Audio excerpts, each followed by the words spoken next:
अस्सलाम वालेकुम दोस्तों। पाकिस्तान के एक मशहूर बाबा हक खतीब साहब जो आजकल पाकिस्तान के सोशल मीडिया पर बहुत ही ज्यादा चर्चे हैं उनके।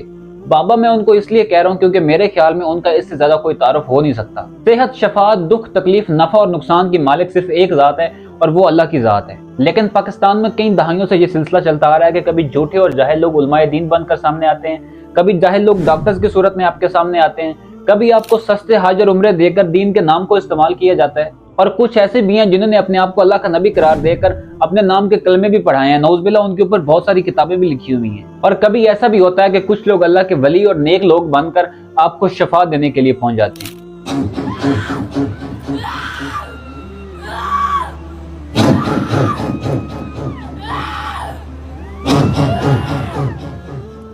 पीर हक खतीब साहब भी ऐसे ही लोगों में से हैं। वो साल 1979 में पाकिस्तान के एक मशहूर शहर रावलपिंडी में पैदा हुए। उन्होंने अपनी वेबसाइट पर बता रखा है कि हजारों की तादाद में लोग हर रोज उनके दरबार को विजिट करते हैं शफा के लिए। लोग हर रोज पूरे पाकिस्तान से इनके पास जाते हैं दम करवाने के लिए, और ये जगह रावलपिंडी से तकरीबन 76 किलोमीटर दूर है। इस दरबार का नाम है दरबार आलिया बिलावला शरीफ और दूसरा दरबार है आस्ताना आलिया कलर सईदा। ये रावलपिंडी से तकरीबन 45 किलोमीटर के फासले पर है। इनका यह भी कहना है कि ये बोथ नेशनली और इंटरनेशनली ट्रैवल करते हैं अल्लाह के पैगाम को पहुंचाने के लिए और लोगों को और मुसलमानों को ट्रू इस्लाम की अवेयरनेस देने के लिए ट्रैवल करते हैं। इनकी इस बात में कितनी हकीकत है, कितना सच है इनकी इस कहानी के पीछे, आइए जानते हैं आज के इस वीडियो में।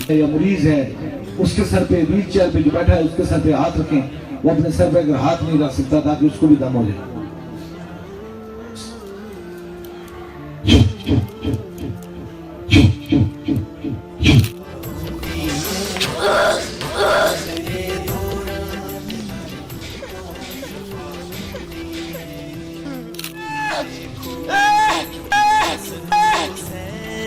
है दर्दे बिलावड़े वाले हैं तुझ पे ऐसी अताएं बिलावड़े वाले। इनका कहना है कि साल 2018 में जब दुनिया भर के सियासी और इस्लामोफोबिक एलिमेंट्स प्रॉफिट मोहम्मद सल्लल्लाहु अलैहि वसल्लम के खाके बनाकर पूरी उम्मत मुसलमा में तशद्दुद को हवा देने की कोशिश कर रहे थे, तो उन्होंने डॉक्टर अमर लियाकत को, जो कि जून 2022 में फौत हुए हैं और वो उस दरबार के मुरीद और खादिम भी थे, उनको हिदायत की कि वो नई हुकूमत के पहले ही इजलास में तहफ़्फ़ुज़ नामूस रिसालत की करारदाद को पेश करें।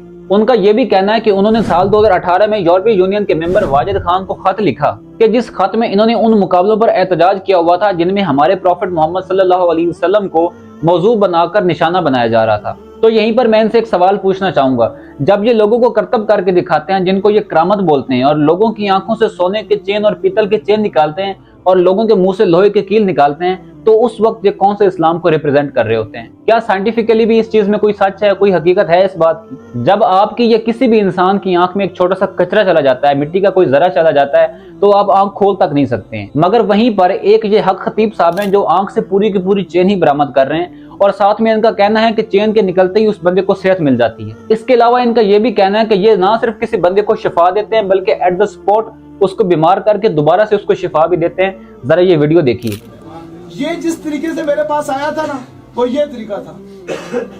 अब चलो बेटा, ये देखिए पालो जी, ये इसको साइज कर।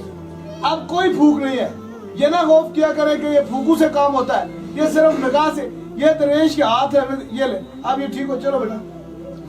सुभान अल्लाह। दोस्तों, हाल ही में एयरवाई न्यूज के एक बड़े ही मशहूर रिप्रेजेंटर और जर्नलिस्ट सैयद इकरार उल हसन, जो कि एक प्रोग्राम को भी होस्ट करते हैं सरेआम नाम से, वो अपनी पूरी टीम के साथ इनको बेनकाब करने के लिए पहुंच गए। दोस्तों, यहाँ पर आपको एक बात पता होनी चाहिए कि सैयद इकरार उल हसन ने अपने पूरे करियर में कई एजेंडों को, कई प्रोपेगेंडाज को और कई माफियाज को बेनकाब किया है। चाहे इस चीज के लिए उनको जितने भी जतन काटने पड़े या फिर उनको भेस बदल कर ही क्यों ना जाना पड़े। सामने बेशक ब्लैकमेल होने वाली कोई मजबूर लड़की हो, या पुलिस की वर्दी की आड़ में बदफेली करने वाला किसी थाने का कोई एसएचओ हो, या फिर कोई चकला चलाने वाली कोई फाहिशा हो, तो वो उसकी मदद के लिए पहुंच जाते हैं। सैयद इकरार उल हसन जब वहां पर पहुंचे तो पीर हक खतीब साहब ने इस बात से ही इनकार कर दिया और कहा कि मैं तो खुद को वली मानता ही नहीं हूँ। पहले तो सवाल ये है कि आपको ये करामत या जो विलायत आप फरमाते हैं दावा, ये कब से इसका सिलसिला शुरू हुआ?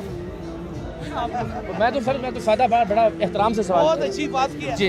असल बात क्या है? हाँ जी, मैं अपने आप को वली नहीं कहता हूँ, मैं अपने आप को वली नहीं कहता हूँ, मैं अपने आप को वली नहीं कहता हूँ। जबकि दूसरी तरफ इनके चेले इनको जा बजा वली कह रहे होते हैं। और दोस्तों मेरे ख्याल में ये इंडिया और पाकिस्तान के वली, बाबे, जोगी और पंडित ही हैं जो ऐसे काम भी कर सकते हैं जिनको ना तो साइंस साबित कर सकती और ना ही कोई रिलीजन इस बात को साबित करता है। क्योंकि पीर हक खतीब का यह भी दावा है कि वो ना सिर्फ आंख से चेन बरामद कर सकते हैं बल्कि मुंह से लोहे के कील भी निकाल सकते हैं, और यही बात उनके अकॉर्डिंग उनकी सच्चाई का मुंह बोलता सबूत है। और एक बड़ी ही दिलचस्प बात यह है कि इन तमाम बातों के अलावा पीर हक खतीब इस बात का भी दावा करते हैं कि उनको सोए हुए 18 साल हो गए हैं, यानी कि 18 साल से भी ज्यादा का वक्त हो चुका है और वो सोए नहीं है 1 मिनट के लिए भी। लोग कहते हैं खतीब हुसैन अली बादशाह सरकार वो सोते नहीं है, ये इस बात में कितनी हकीकत है और कितना झूठ है? आप देख सकते हैं कि रात तो शाम हो गई, अभी रात का वक्त है, पूरी रात यहाँ मौजूद होऊंगा। इसके बाद अगला दिन जुमेरात का है, वो दरबार अलिया बिलावड़ा शरीफ चला जाऊंगा। लेकिन 18 साल से जायद अरसा हो चुका है कि मैं कोई शब सोया नहीं हूँ।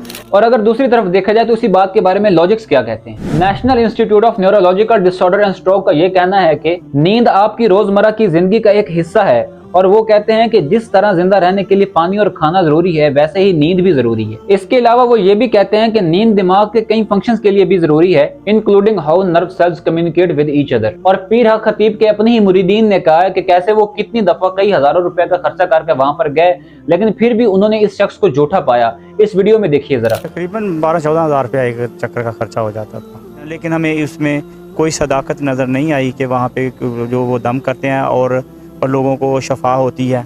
हमें तो वहाँ से कोई शफा नहीं। हम बिलावड़ा शरीफ जाते रहे हैं, हमें पता चला था कि उधर वो दम के ज़रिए जो है ना बीमारियाँ ख़त्म कर देते हैं, हालांकि ये सारा कुछ झूठ है। लाइन में अपनी अपनी बोतल हाथ में पकड़ लो। अल्लाह के बंदो, अगर बोतल अपने हाथ में पकड़नी है तो बंदा फूक भी क्यों ना खुद ही मार ले, वो तो फूक मारता स्पीकर में। आप अपने लिए जाते थे? हाँ, मैं अपने लिए जाता। मुझे हार्ट का भी मसला था और जोड़ों के दर्द का भी मसला था।